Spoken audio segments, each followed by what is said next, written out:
আসসালামু আলাইকুম, আমি হাবিবুর রহমান। শুরু করছি ZH টেলিভিশনের নিয়মিত সংবাদ। রংপুরের চাপড়ারদোলায় বরেন্দ্র সেচ প্রকল্পের বৈদ্যুতিক 3টি ট্রান্সফরমারের যন্ত্রাংশ চুরি ও লাইনম্যানকে হত্যার চেষ্টার অভিযোগ শনিবার দুপুরে রংপুর কোতোয়ালি থানা পুলিশ তদন্ত করেছেন।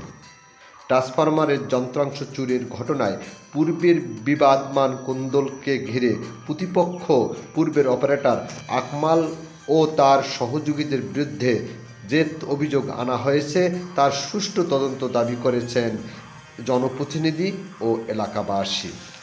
তাদের দাবি, প্রকৃত অপরাধী কারা তদন্তের মাধ্যমে উন্মোচন করে আইনের ন্যায় প্রতিষ্ঠা করা হোক। আমার নাম মোহাম্মদ মমিরুল ইসলাম। ওখানে পানি লাইনে থাকে, সে একজন বিখ্যাত সোর্স ছিল আগে, আমাদের জানা সত্ত্বে। এখন যে এই আকমাল চাচার কাছ থেকে উনি নিচ্ছে, নেওয়ার পরে আকমাল চাচার সাথে এত যে দণ্ড করতেছে, এখনও আকমাল চাচার 90,000 টাকা ওই ডিপের যে আছে। আপনার নাম কি? আমার নাম মোহাম্মদ মমিরুল ইসলাম। আপনি এই ওয়ার্ডের একজন ইউপি সদস্য, সেই হিসাবে আপনার মন্তব্য কি? এটা আমিও বিশ্বাস করি যে ট্রান্সফার চুরি বিষয়টা এলে কিন্তু বিভিন্ন ক্রাইম করে।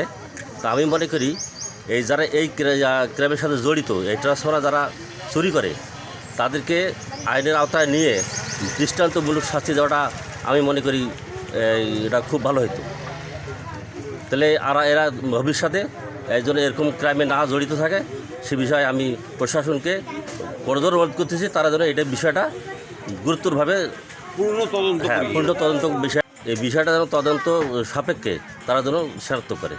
News desk, ZH television.